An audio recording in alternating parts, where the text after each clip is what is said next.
अब कांग्रेस जब आज देश भर में तेल की कीमतों में लगी आग के खिलाफ अपने राजनीतिक शास्त्र का प्रदर्शन कर रही थी, तो पुरानी यादें ताजा हो गईं।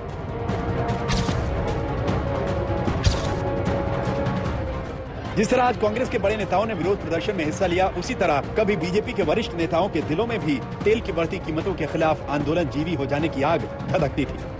राजनीति शास्त्र कहता है कि तेल की कीमतों के लिए केंद्र सरकार को कटघरे में खड़ा करना जरूरी है और राजनीति शास्त्र का ये नियम सार्वभौमिक है।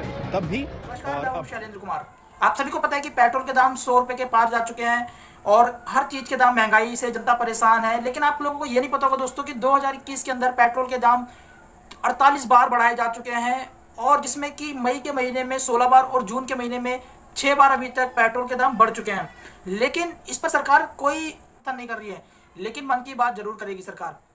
2014 में जब पेट्रोल के दाम 70 से 72 रुपए थे, तब ही सरकार हाई महंगाई का तौबा गा रही थी। आज जब पेट्रोल के दाम 100 रुपए के पार हो चुके हैं तो सरकार कह रही है कि अंतर्राष्ट्रीय बाजार में तेल की कीमतें बहुत ज्यादा हैं। तो दोस्तों आपको बताते हैं कि 2014 में पेट्रोल पर एक्साइज ड्यूटी लगती थी 9.5 रुपए लगती थी पेट्रोल पर और 3.5 रुपए लगती थी डीजल पर, जो कि अब 2021 में यही एक्साइज ड्यूटी 32 रुपए 90 पैसे लगती है पेट्रोल पर और 31 रुपए 80 पैसे लगती है डीजल पर।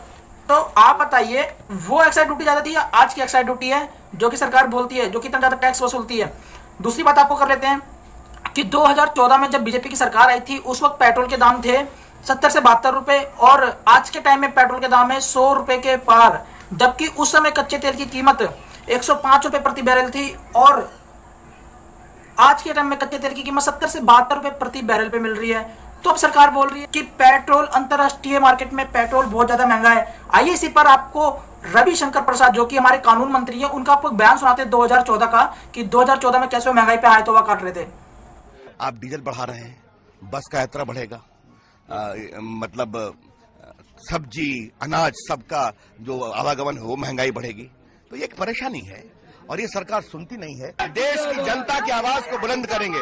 आज पूरे महंगाई बंद को इतना समर्थन मिल रहा है। और अब आपको दिखाएंगे 2021 का रविशंकर प्रसाद जी का, ये देख लीजिए डायलॉग। अंतर्राष्ट्रीय बाजार में जो क्रूड ऑयल और बाकी की कीमत है वो तो आप जानते हैं।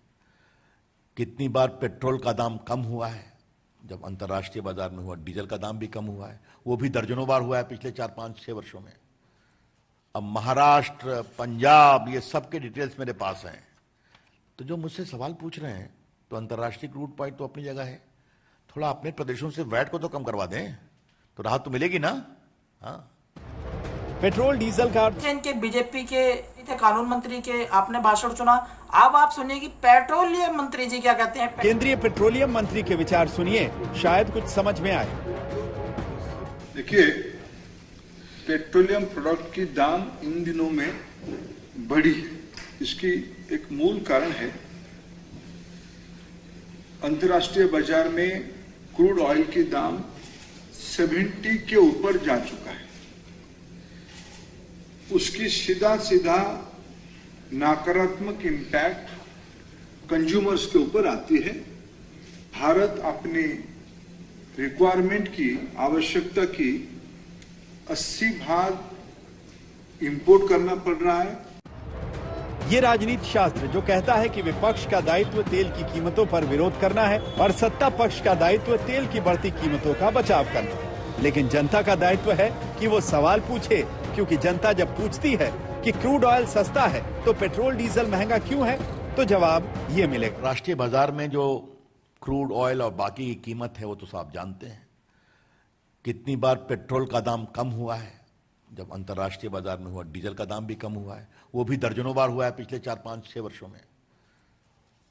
आज के समय में पेट्रोलियम मंत्री जी ये तो मानते हैं कि पेट्रोल के दाम बढ़े हैं, लेकिन उनका बयान क्या है? उनका बयान यह है कि अंतर्राष्ट्रीय बाजार में क्रूड ऑयल के दाम भी बढ़े हैं, इसलिए पेट्रोल महंगा है। जबकि वो ये भूल गए कि 2014 में जब बीजेपी की सरकार आई थी उस वक्त क्रूड ऑयल की कीमत जो थी 105 रुपए प्रति बैरल थी और 2021 में आज क्रूड ऑयल की 170 से 72 रुपए अंतर्राष्ट्रीय बाजार में प्रति बैरल के हिसाब से मिल रहा है, इसलिए महंगाई हो गई है। यूपीए की सरकार के अंदर 70 से 72 रुपए पेट्रोल का सिर्फ, जबकि कच्चे तेल की कीमत जो थी 105 रुपए बैरल थी और आज कच्चे तेल की कीमत अंतर्राष्ट्रीय बाजार में 70 से 72 रुपए बैरल है। तब पेट्रोल 100 रुपए की पार क्यों है? उसकी मुख्य वजह यह है क्योंकि उस वक्त यूपीए की सरकार के अंदर एक्साइज ड्यूटी जो है वो 9 रुपये 50 पैसे ली जाती थी पेट्रोल पर, और डीजल पे ली जाती थी 3 रुपये 50 पैसे। जबकि 2021 में पेट्रोल पर एक्साइज ड्यूटी ली जाती है 32 रुपये 90 पैसे और डीजल पर एक्साइज ड्यूटी ली जाती है 31 रुपये 80 पैसे। तो मुख्य महंगाई की वजह यह है। कांग्रेस जब आज देश भर में तेल की कीमतों में लगी आग के खिलाफ अपने राजनीतिक शास्त्र का प्रदर्शन कर रही थी तो पुरानी यादें ताजा हो गईं।